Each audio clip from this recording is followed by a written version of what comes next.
നമ്മളിപ്പോൾ ഇത് കുറേ വാർത്തകളൊക്കെ ചെയ്യുന്ന സമയത്ത് നമ്മൾക്ക് കുറേ റെഫറൻസുകൾ വേണ്ടി വരും. പക്ഷേ ഇപ്പോഴത്തെ കാലമല്ലേ, ഡിജിറ്റൽ ലൈബ്രറിയുടെ കാലമല്ലേ. ഇപ്പോൾ മലാപ്പറമ്പ് എത്തിയപ്പോഴാണ് ഓർത്തത് പ്രൊവിഡൻസിൽ ഇപ്പോൾ എല്ലാവിധ സൗകര്യങ്ങളുള്ള ഒരു നോളജ് സെൻറ്റർ ഉണ്ടെന്ന കാര്യം. ഞാനിവിടുത്തെ ഇംഗ്ലീഷ് ഡിപ്പാർട്ട്മെൻറ്റ് റിസർച്ച് സ്കോളറാണ്. ഞാനിവിടെ നോളജ് സെൻറ്റർ തപ്പിയിട്ട് വന്നതാണ്. ഇപ്പോൾ ഇവിടെ നമുക്കൊക്കെ ബ്രൗസ് ചെയ്യാനുള്ള സൗകര്യങ്ങളുണ്ട്. എല്ലാ സൗകര്യങ്ങളുള്ള ഒരു നോളജ് സെൻറ്ററാണ് ഇവിടെ ഉള്ളത്.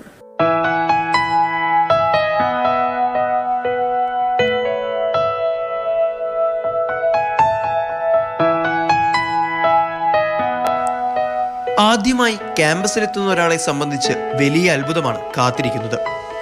മലാപ്പറമ്പിലെ കുന്നിനു മുകളിൽ വായനയുടെ പുതിയൊരാകാശവും പുതിയ ഭൂമിയും, അറിവിന്റെ സുഗന്ധം നിറഞ്ഞ ഒരു 5 സ്റ്റാർ വായനശാല.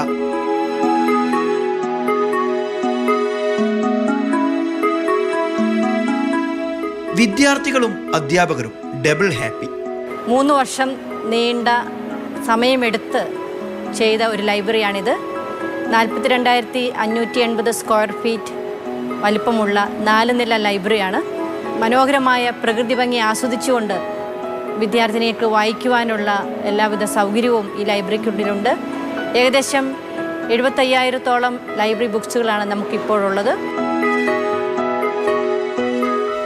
വായിക്കേണ്ടവർക്ക് വായിക്കാം, എഴുതിയെടുക്കേണ്ടവർക്ക് എഴുതിയെടുക്കാം. പുസ്തകങ്ങൾ വീട്ടിൽ കൊണ്ടുപോകേണ്ടവർക്ക് അതുമാകാം. അക്ഷരങ്ങളെ പ്രണയിക്കുന്നവരെ ഇവിടം മാടി വിളിച്ചുകൊണ്ടേയിരിക്കുന്നു.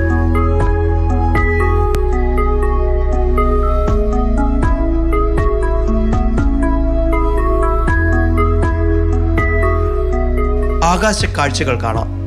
ഉദ്യാന മധ്യത്തിലിരുന്ന് അക്ഷരങ്ങളുടെ മധുനുകരാം.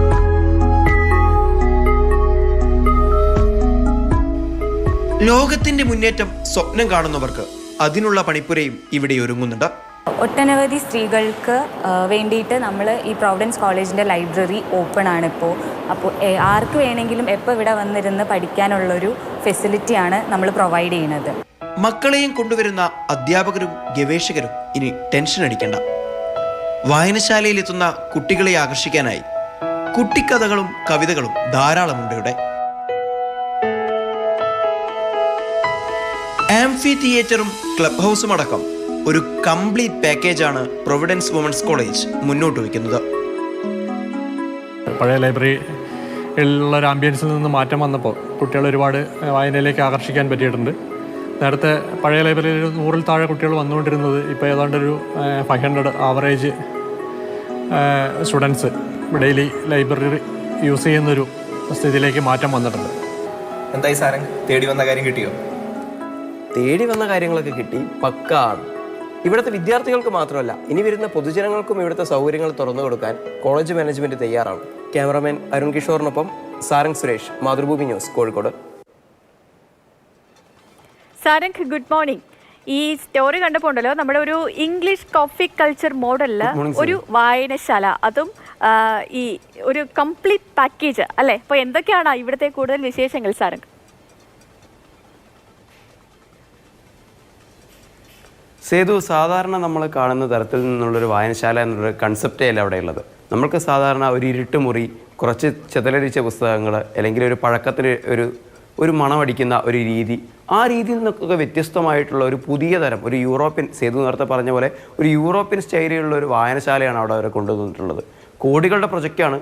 പക്ഷേ നമ്മുടെ നാട്ടിൽ ആദ്യമായിട്ടാണ് ഇത്തരത്തിലൊരു സംവിധാനം മുന്നോട്ടേക്ക് വരുന്നത്. വിദ്യാർത്ഥികളൊക്കെ വളരെ ഹാപ്പിയാണ്. കാരണം ഇപ്പോൾ നമ്മൾ കണ്ടു ആ ദൃശ്യങ്ങളിലൊക്കെ തന്നെ ഡെക്ക് ലൈബ്രറി പോലുള്ള, ഡെക്ക് റീഡിങ് പോലുള്ള പുത്തൻ സാങ്കേതിക വിദ്യകൾ, അത്തരത്തിലുള്ള സജ്ജീകരണങ്ങൾ മാത്രമല്ല, കുട്ടികൾ അവിടെ എത്തുന്ന സമയത്ത് കുട്ടികൾ ടെൻഷൻ ആവേണ്ട ആവശ്യമില്ല. അവർക്ക് വായിക്കേണ്ട കുട്ടിക്കഥകളും കവിതകളൊക്കെ തന്നെ അവിടെയുണ്ട്.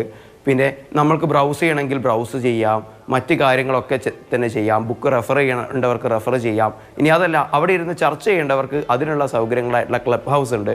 ക്ലബ് മീറ്റിങ്ങുകൾ നടത്തേണ്ടവർക്ക് അതിനുള്ള കാര്യങ്ങളുണ്ട്. എല്ലാ തരത്തിലുള്ള അത്യാധുനിക സൗകര്യങ്ങൾ എല്ലാ തരത്തിലുള്ള, മാത്രമല്ല ലാൻഡ്സ്കേപ്പിംഗ് ഉണ്ട്. ഗാർഡൻ ലൈബ്രറി എന്നുള്ളൊരു സംവിധാനം എന്നുള്ള കാര്യം നമ്മൾ ഹോളിവുഡ് സിനിമകളിൽ മാത്രം കണ്ടിട്ടുള്ളൊരു സംവിധാനമാണ്. ഈ കുന്നിൻ്റെ മുകളിലെ കാഴ്ചകളൊക്കെ കണ്ടുകൊണ്ട് ഒരു ഗാർഡൻ്റെ നടുക്കിരുന്ന് പുസ്തകങ്ങൾ വായിക്കുക എന്ന് പറയുന്നൊരു രീതി, ആ ഒരു സംവിധാനം വരെ നമ്മുടെ കോഴിക്കോടുള്ളൊരു കലാലയത്തിനകത്തേക്ക് വരുന്നു എന്ന് പറയുമ്പോൾ അത് വലിയൊരു കാര്യമാണ്. മാത്രമല്ല, ഒരു ആംഫി തിയേറ്റർ ഇതിനകത്തേക്ക് വരുന്നു, ഒരു മ്യൂസിയം, കോളേജിൻ്റെ സമ്പൂർണ്ണ ചരിത്രം മുഴുവൻ ആവിഷ്കരിക്കാൻ ആഗ്രഹിക്കുന്ന ഭാവിയിൽ മലബാറിൻ്റെ മുഴുവൻ ചരിത്രം അതിലേക്ക് സന്നിവേശിപ്പിക്കാൻ ആഗ്രഹിക്കുന്ന ഒരു മ്യൂസിയം അതിൻ്റെ അവസാനഘട്ട പടിപ്പുരയിലാണ്. അത്തരത്തിലുള്ള കുറേ കാര്യങ്ങൾ ഉൾപ്പെടുത്തിക്കൊണ്ടുള്ള ഒട്ടേറെ മഹാത്മാക്കളുടെ അവരുടെ ഓർമ്മകളൊക്കെ തന്നെ ഉൾപ്പെടുത്തിക്കൊണ്ടുള്ള കുറേ കാര്യങ്ങൾ അവിടെ വരുന്നുണ്ട്. പിന്നെ റിസർച്ച് വിങ്ങിൻ്റെ മുഴുവൻ സൗകര്യങ്ങൾ അവിടെയുണ്ട്. പിന്നെ അതുമാത്രമല്ല, ഒട്ടേറെ ഇൻസ്റ്റലേഷൻസ്, കലയുമായി ബന്ധപ്പെട്ടുള്ള ഒട്ടേറെ കാര്യങ്ങൾ അവിടെയുണ്ട്. നമ്മൾ സാധാരണ കാണുന്ന ആ ഒരു വൈബല്ല അവിടെ നിന്ന് ഫീൽ ചെയ്യുന്നത്. നമ്മൾക്കൊരിക്കൽ പോയി കഴിഞ്ഞാൽ, അതൊരു വുമൻസ് കോളേജാണ് എന്നിരുന്നാലും ഒരിക്കൽ പോയി കഴിഞ്ഞാൽ പിന്നെയും പിന്നെയും നമ്മൾ അങ്ങോട്ട് മാടി വിളിക്കുന്ന എന്തോ ഒരു മാന്ത്രികത അവിടെ നിലനിൽക്കുന്നുണ്ട്. മാത്രമല്ല, ഇനിയും ആ കോളേജ് മാനേജ്മെൻറ്റിന് മറ്റൊരു പ്ലാൻ കൂടിയുണ്ട്.